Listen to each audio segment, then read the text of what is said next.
Mikhail Jung, he's had to, as you say, change.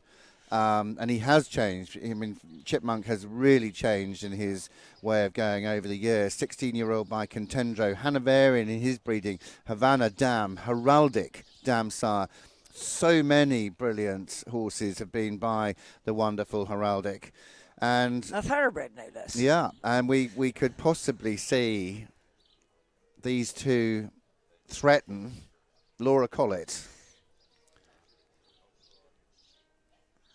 When we get to tomorrow's cross-country, we'll explain to you what happened to them in the European Championships in France. But meanwhile, those of you that can't remember, we're going to hold you in suspense because we're doing dressage today. And this is Chipmunk, and Chipmunk's absolute forte, and Michael is brilliant at all three phases.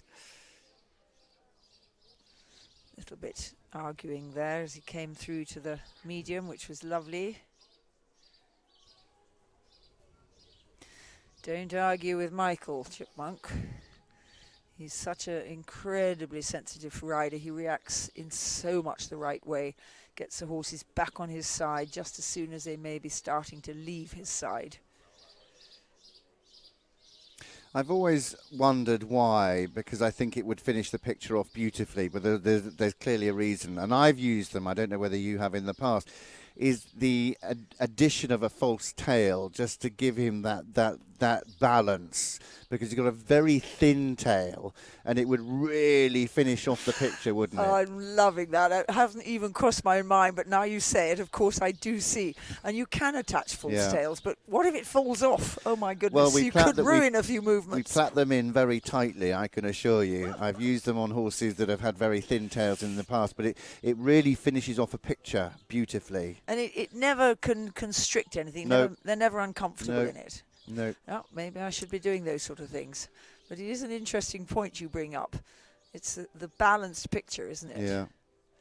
So how are these? You take over and tell us about these pirouettes. So the pirouette, so as he's just done there, you're looking for the clarity of the step. Every step there was clear. You're looking for the horses to change their pace within the pace, so shortening the walk as he comes into the pirouette, moving the horse around the inside leg, but the inside leg must keep stepping as well, and moving the shoulders round. And what score has he got? 7 and 8 for the first, but for the one that you were looking at, 6.5, because he 7.5. went a little bit stiffer in the second one.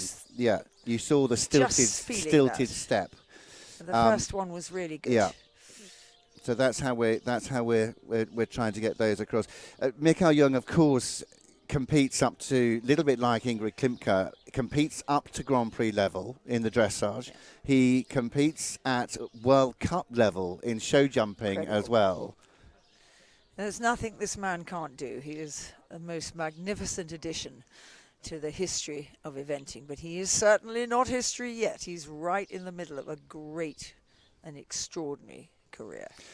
But you watch again, Lucinda, when he comes into his half pass to the centre line, he will then be straight. He will be straight onto that centre line. The circle and the diagonal line to the centre line it'll be already mapped out. And you can see he's going for that flying change, and you couldn't get much better than that. I mean, that was just. I mean, if we're looking for a masterclass, here we have it. I'll tell you the scores on that. Flying change in a second, 8 and 9. Yeah, there you go. It was beautifully presented. Again, the half pass, the centre line. He hits the centre line. For me, he could have been straighter this way, but then, he might be a little bit more curled. Now, you watch this preparation off of the side. He lifts the left shoulder of the horse so that we don't have the shoulder down and flying change. And that's a beautifully prepared flying change, because the easy thing to do is to come round on a left circle and have them down on their left shoulder. Well, then trying to do a flying change to right is like trying to upright a motorbike and then go on a right curve. He did everything right there. And gained a 7.5 and an 8.5. Yeah, so pretty hot stuff, the two changes. Yeah. He is a master, this man. And but you see, that makes sense, doesn't it, off the left circle? But that's the same as off a left turn to a right-handed corner. across country, you want that left shoulder up so as they're not going to run out through the left shoulder. And we've got several examples of that we'll be able to put forward as being connected.